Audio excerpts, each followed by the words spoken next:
नमस्कार दोस्तों, आज हम बात करेंगे इंग्लिश पोइट जॉन कीट्स की एक मशहूर और सबसे best poem ode to a nightingale की। यह पोएम 1819 में लिखी गई और हेम्स्टीड में 1819 में ही पब्लिश भी की गई। इस पोएम की सबसे खास बात ये मानी जाती है कि जॉन कीट्स ने इसे एक ही दिन के अंदर कंपोज कर दिया था। John Keats late romantic period के पोइट माने जाते हैं। जॉन कीट्स अपनी विविड इमेजरी और ग्रेट सेंसियस अपील के लिए मशहूर हैं। तो आइए शुरू करते हैं कविता। जॉन कीट्स नाइटिंगेल से कह रहे हैं, मेरा दिल दुखता है और ऐसा दर्द है कि मेरा शरीर सुन्न सा पड़ गया है, मानो लकवा हो गया हो, यानी उनको पैरालाइज हो गया हो। मेरी सेंसेस, मेरी इंद्रियों को ऐसा लग रहा है जैसे मैंने हेमलॉक पी लिया हो, यानी पॉइजन। वो कहते हैं, या फिर कोई डल पेन किलर पी ली हो 1 मिनट पहले, जैसे मैंने ओपिएट पी लिया हो। इसका मतलब वैसे अफीम होता है, लेकिन यहाँ पे ये पेन किलर की बात कर रहे हैं। जैसे उन्होंने लीथ रिवर का पानी पी लिया हो। लीथ रिवर को द रिवर ऑफ फॉरगेटफुलनेस कहा गया है, जो कि अलास्का में है, यानी ऐसी नदी जिसको पीने के बाद लोग सब कुछ भूल जाते हैं। वो नाइटिंगेल को बोल रहे हैं, ऐसा नहीं है कि मैं तुम्हारी खुशी से जलन फील कर रहा हूँ, बल्कि मैं तो खुश हूँ तुम्हारी खुशी में। तुम हल्के पंखों वाली पेड़ों की देवी हो, यानी ड्राइट की देवी। ड्राइट का मतलब पेड़ों की देवी है। वो कहते हैं, छोटे से ज़मीन के हिस्से पर जहाँ बीच पर हरे पेड़ लगे हुए हैं, तुम्हारी सॉन्ग की मधुर आवाज़ गूंज रही है। तुम्हारी सिंगिंग समर की तरह है, क्योंकि समर को इंग्लैंड में काफ़ी पसंद किया गया है उस मौसम को। तो तुम ज़ोर ज़ोर से बड़ी आसानी से अपना गला फाड़ कर गाना गा रही हो, लेकिन तुम्हें ज़्यादा मेहनत भी तो नहीं करनी पड़ रही है। तुम गा तो रही हो, लेकिन बिना मेहनत के, बड़ी ही आसानी से। कीट्स एक टाइप की वाइन पीना चाह रहे हैं, तो वो कह रहे हैं उन्हें विंटेज वाइन चाहिए, जिसको रखा गया हो काफ़ी लंबे समय तक धरती में गड्ढा खोदकर, यानी गड्ढा खोदकर धरती के अंदर एक विंटेज वाइन को वो पीना चाह रहे हैं, जो कि काफ़ी लंबे समय से उस धरती के अंदर रखी हुई हो। तो उस वाइन को पीने की वो बात कर रहे हैं। वो कहते हैं, उस वाइन को पी के कीट्स को ऐसा लगेगा जैसे वो उन फूलों को टेस्ट कर रहे हैं जिनसे ये वाइन बनी हुई है। इस वाइन को पीने के बाद उनको कंट्री ग्रीन के पेड़ पौधों की याद आएगी। डांस करते हुए, म्यूज़िक बजाते हुए प्रोवेंसल इलाके के जो किसान हैं उनकी खुशी की भी उनको याद आएगी। ये सारी बातें वो वाइन पीने के बाद कर रहे हैं कि वाइन पी के मुझे ये सारी चीज़ें याद आएंगी।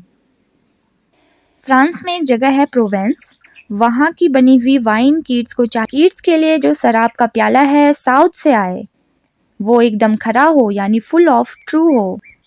द ब्लशफुल हिपोक्रेन, यानी चमकदार झरने का पानी वाइन की तरह लग रहा है। कीट्स कह रहे हैं कि वो ब्लशफुल हिपोक्रेन का पानी पीना चाहते हैं। वो पानी मांग रहे हैं जो कि वाइन की तरह लग रहा है, जिसके ऊपर की तरफ, यानी उस वाइन के, उस पानी के, जो पानी वाइन की तरह लग रहा है, उसके ऊपर की तरफ किनारों पर बबल्स फूट रहे हैं, यानी बुलबुले,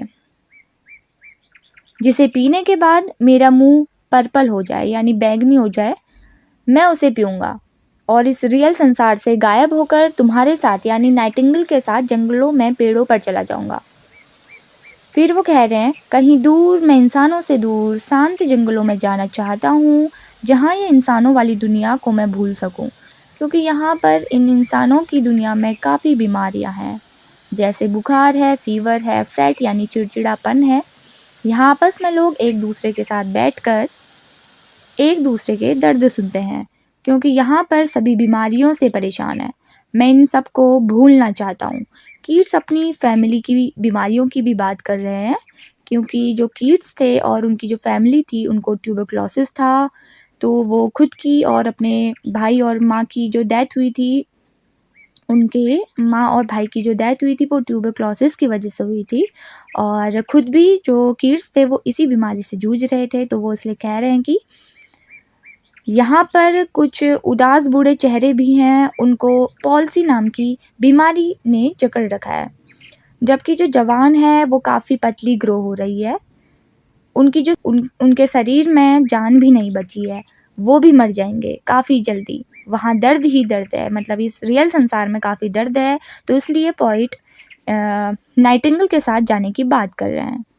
वो कह रहे हैं आँखों में जो चमक है वो एकदम गायब सी हो गई है।